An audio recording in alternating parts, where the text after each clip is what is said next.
মার্কিন নিষেধাজ্ঞা কাটাতে ইরানিদের অভিজ্ঞতা কাজে লাগাচ্ছে রাশিয়া। রাশিয়া মার্কিন নিষেধাজ্ঞার বিরুদ্ধে লড়াইয়ের জন্য এক নতুন কৌশল গ্রহণ করেছে। রাশিয়া বর্তমানে ইরানের অভিজ্ঞতাকে কাজে লাগাচ্ছে, যারা বহু বছর ধরে মার্কিন নিষেধাজ্ঞার চাপের মধ্যে থেকে নিজেদের অর্থনীতি ও ব্যবসা পরিচালনা করেছে। বিশেষজ্ঞদের মতে ইরান ও রাশিয়ার মধ্যে এই সহযোগিতা মার্কিন যুক্তরাষ্ট্রের চাপ মোকাবেলা করতে একটি শক্তিশালী হাতিয়ার হয়ে উঠতে পারে। ইরান গত এক দশক ধরে পশ্চিমা নিষেধাজ্ঞার মুখোমুখি। শিয়া বাটার ও ভিটামিন ই সমৃদ্ধ lily glam beauty soap. Lily, always beautiful. যদিও এই নিষেধাজ্ঞার ফলে ইরানের অর্থনীতি সংকটগ্রস্ত হলেও তারা নতুন বাজার তৈরি ও বিকল্প অর্থনৈতিক নীতির মাধ্যমে নিজেদের টিকিয়ে রেখেছে।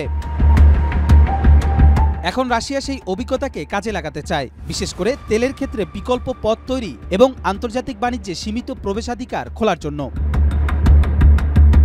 রাশিয়া এবং ইরান উভয়ের মধ্যে চলমান বাণিজ্যিক সম্পর্ক বর্তমানে নতুন মাত্রা পেতে পারে।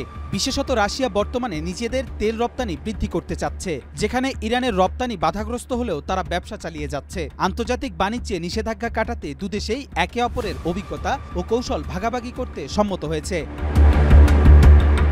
বিশ্বের অন্যান্য শক্তিশালী দেশগুলো, বিশেষত ইউরোপ, চীন এই পদক্ষেপকে গভীরভাবে পর্যবেক্ষণ করছে। তাদের দৃষ্টি এখন রাশিয়া ও ইরানকে ঘিরে, কারণ দুটি দেশে পশ্চিমাদের বিরুদ্ধে একসাথে কৌশল তৈরি করতে পারে, যা বৈশ্বিক বাণিজ্য ও রাজনীতিতে নতুনভাবে আকৃতি নিতে পারে।